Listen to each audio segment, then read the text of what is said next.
أعوذ بالله من الشيطان الرجيم. بسم الله الرحمن الرحيم. وإلى عاد أخاهم هودا او لګلو منګه قوم عاد تا رور د دوی هود علیه السلام چې نسبی روري وو یا وطنی قومي روري وو. قال ویل دی هود علیہ السلام یا قوم اعبدوا الله اے قوم زما عبادت کوي تاسو د الله یعنی الله لره یو وګړی ما لکم من اله غیره نشته د تاسو د بار سوک اله سوک معبود علاوه د دغه الله نا بغیر د الله نا افلا تتقون آیات سو نبچ کوي ځان لرا د کفر او د شرک نام. قال الملأ الذين ويل هغه سردارانو هغه کسانو کفرو چې کفر کړو من قومه د قوم د هود علیه السلام نا انا لنراک بشک من انو تعالی فی صفاحت پکم عقل توب کے بے عقلی کے وَإِنَّا لَنَظُنُّكَ مِنَ الْكَاذِبِينَ او بیشکا من خامخا گمان کو بتا باندے دروغ جنو. قال هود علیہ السلام فرمائل یا قوم اے قوم زما لیس بی صفاحت نشت دے پما باندے سب بے عقلی سکم عقلتوب یعنی کم عقل بے عقل نیما ولکنی رسول من رب العالمین لیکن یمز رسول استاز د جانب د رب د مخلوقاتنا ابلغکم رسالات ربی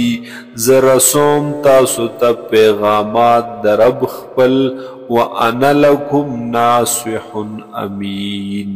او زیم ستاسو د بار نصیحت کون کے خیر خواہی کون کے امین او امانتدار چې څنګه پیغام د الله ناراضی حق رنگی تاسو ته پیش کو. او عجبتم آیا تعجب کوي تاسو حیران کېږئ تاسو ان جاءکم ذکر من ربکم دی خبری تا چراغ تاسو تا نصیحت جانب درب ستاسو نا علی رجل منکم پیو سڑی باندستاسو نا یعنی پلاس دیو سڑی ستاسو لیونذرکم دپارد دی چی ویروی تاسو لرا وَاذْكُرُوا او یاد کئی تاسو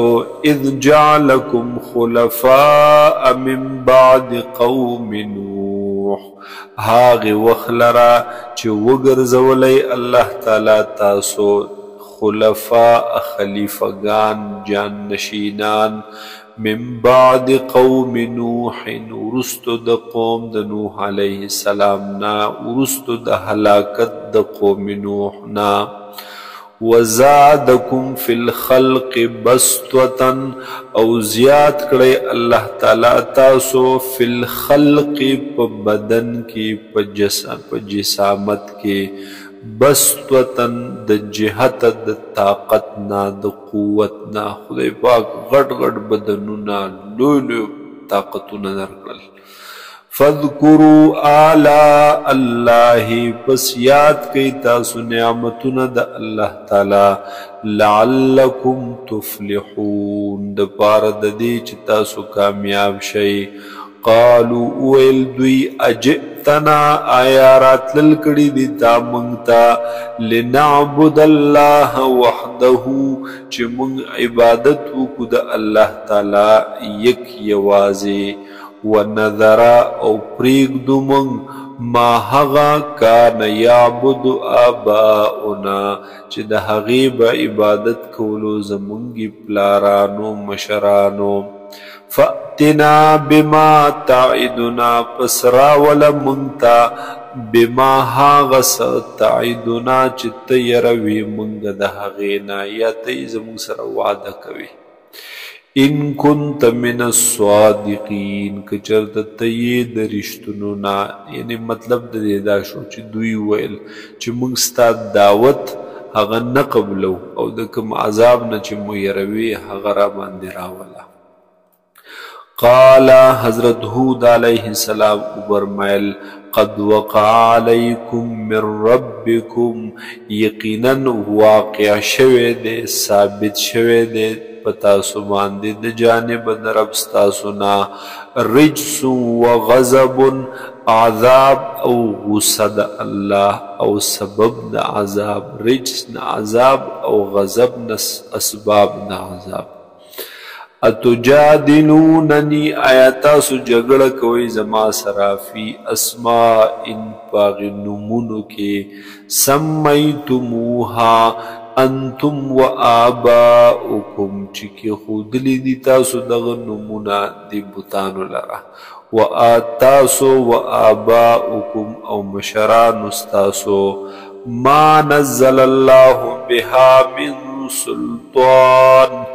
ندے نازل کرے اللہ تعالی پا حقی باندے پا معبودیت دغی بوتانو پا حقانیت دغی بوتانو باندے من سلطان صد دلیل سسند در سر نشتا فانتظروا بس انتظار کوي تاسو انی معکم من المنتظرین بشکا زهم یم تاسو سره د انتظار کوونکو نا فانجیناه پس من نجات ورکو هود علیه السلام تا والذین وهاغی کسانو تا معهو چې د سرو برحمت منا برحمت خپل سرا وقطعنا دابر الذین او من کټ کړلا جرړه د هاغې کسانو کذبوا بآیاتنا چې هغې نسبت د دروغو کړو آیاتونو زمونږ ته وما کانوا مؤمنین او نو هغې ایمان راوړونکي